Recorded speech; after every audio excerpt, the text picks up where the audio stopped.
My father, Elbert Lee Gray Jr., taught me everything I need to know about a man's responsibilities to his friends, his family, and his community.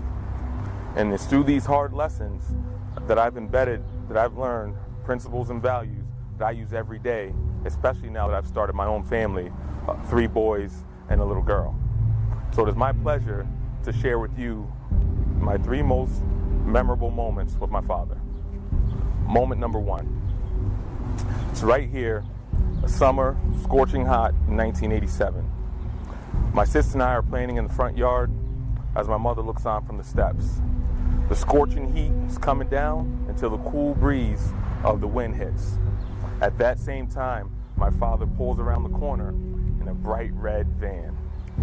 I know it's him, and we lock eyes. His smile so distinct because he shows all of his teeth. So as he rolls up, my sister and I jump up and down as my mom looks on.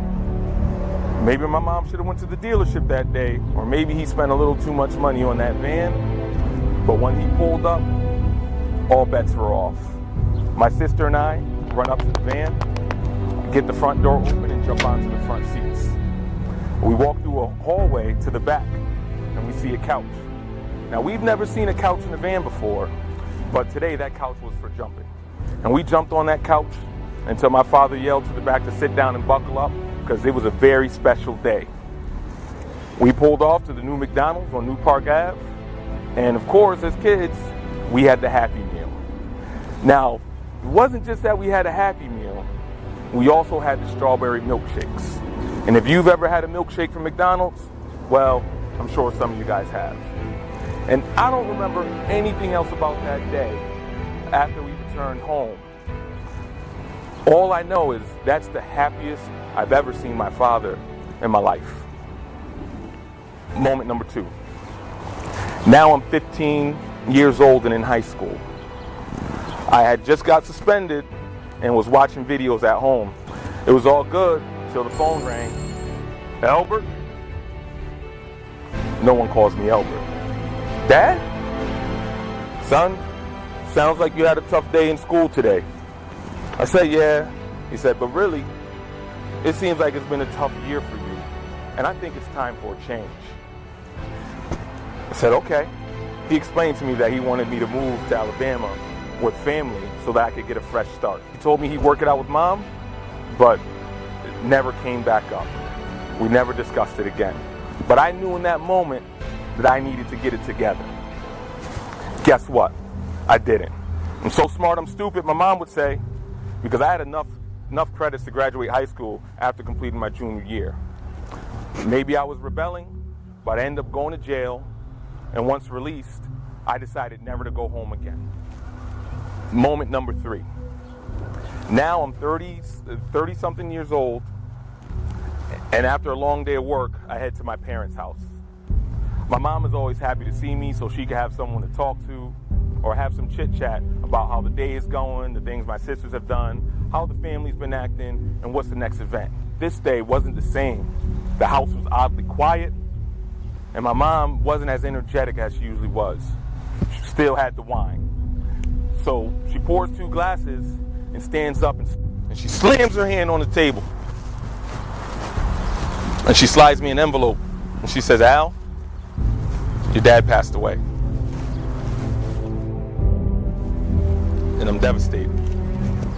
I can't breathe, can barely stand up, but I recall the tough lessons that I learned from my dad. I gotta be tough. So I took it like a man. And I pounded my chest, walked outside, got in my car, and that's all I remember till I got to the highway. Next thing I know, I rolled down all the windows in the car, and I'm yelling, screaming, and crying all the way till I get home. But now, I'm a father myself. And like clockwork, when I get to the front door, I can see my son's face as he anxiously awaits me to open it. And this is what gives me the key to pull myself back together. Now, I share these moments with you because they are the only 3 moments that I ever had with my father. Yes, he came up 30 years ago and took us to McDonald's in his shiny new van. But he left after we ate. Yes, when I got in trouble in school, my father called. He said, "Son, maybe you should move down with me. Things might be better." He was going to work it out. Never called back. And then he passed away. And that was more painful than I could imagine. Because that letter my mom slipped me was a child support notice stating that the claim had been closed out because the defendant had passed away. This young boy, playful boy, had his childhood ripped from him because his father went home. This angry teenager went to jail in high school and didn't have a father to call on, get advice or guidance from. And this young man thought that that is all I ever had from my father. But when I got home that day, I realized he had given me so much more through my own children and through my son who met me there. So, I don't have a red van. I have an RV. And my entire family has been to Alaska, Europe, Antarctica, Africa, South America, and Hawaii in that motorhome. And it takes me a couple lefts and a couple rights and a little bit of gas to get to the same park once a week. And I don't make phone calls. I'm a father that shows up. And when I show up, the teachers know me. "Hey, Mr. Gray, the boys did great today. Hey, are you coaching wrestling again this year?" Yes, I'm that type of dad. I'm present, involved, and it's important to me because of the tough lessons I learned from my dad. And to lose my father and not know him, carrying that burden and pain along for years will never happen to my children. I refuse to. I wake them up in the morning, I cook them breakfast, I bring them to school, we do homework, we hunt, camp, fish, build, explore. I inspire their creativity and expose them to help them be curious about their futures. That's the type of father I am, and I know how important it is. Now, I didn't know what the problems I would encounter growing up without a father, but what I have learned is that a present father can have a positive impact on their children.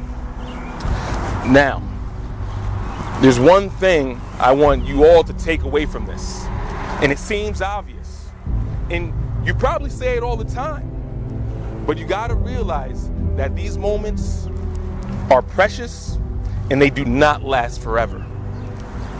So I would give you my advice.